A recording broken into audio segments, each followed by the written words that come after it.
Presiden Prabowo Subianto menetapkan syarat khusus untuk pemindahan ibu kota dari Jakarta ke Ibu Kota Nusantara atau IKN di Kalimantan Timur, yaitu kelengkapan sarana dan prasarana. Hal ini diungkapkan oleh Menteri Sekretaris Negara Prasetyo Hadi. Menurutnya, syarat tersebut menjadi kunci agar keputusan Presiden atau Kepres terkait pemindahan ibu kota dapat ditandatangani. Prasetyo menegaskan bahwa pembangunan IKN akan terus dipercepat agar dapat selesai secepatnya. Sarana dan prasarana yang dimaksud mencakup semua fungsi pemerintahan, mulai dari eksekutif, legislatif, hingga yudikatif. Pemerintah menargetkan kelengkapan ini dapat terwujud dalam 3 tahun ke depan. Prasetyo menegaskan bahwa pembangunan IKN akan terus dipercepat agar dapat selesai secepatnya. Sarana dan prasarana yang dimaksud mencakup semua fungsi pemerintahan, mulai dari eksekutif, legislatif, hingga yudikatif. Pemerintah menargetkan kelengkapan ini dapat terwujud dalam 3 tahun ke depan. Ini adalah sarana prasarana, syarat yang kita merasa ini harus ada sebelum kita memutuskan atau Bapak Presiden menandatangani Kepres pemindahan ibu kota, ujar Prasetyo di Kompleks Istana Kepresidenan pada Sabtu 2 Agustus 2025.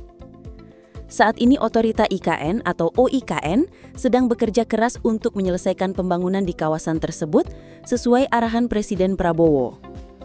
Untuk mendukung percepatan ini, Presiden Prabowo telah menyetujui anggaran sebesar Rp48,8 triliun untuk kelanjutan pembangunan IKN periode 2025 sampai 2029. Anggaran tersebut akan digunakan untuk menyelesaikan kompleks legislatif, yudikatif, dan ekosistem pendukungnya. Selain itu, anggaran ini juga dialokasikan untuk memelihara dan mengelola prasarana yang telah selesai dibangun pada tahap awal. Kepala OIKN Basuki Hadi Mulyono menjelaskan bahwa anggaran ini akan diprioritaskan untuk penyelesaian beberapa proyek penting, termasuk kompleks legislatif dan yudikatif, serta pembukaan akses menuju kawasan WP2 IKN.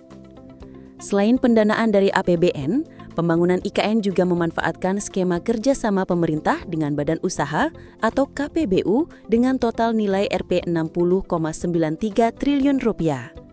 Skema ini digunakan untuk membiayai pembangunan 97 tower apartemen dan 129 rumah tapak.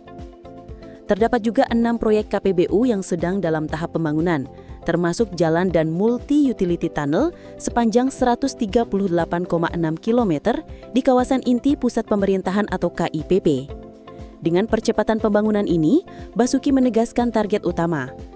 Targetnya satu tadi, bahwa tahun 2028 agar bisa ditetapkan IKN ini sebagai ibu kota politik Republik Indonesia.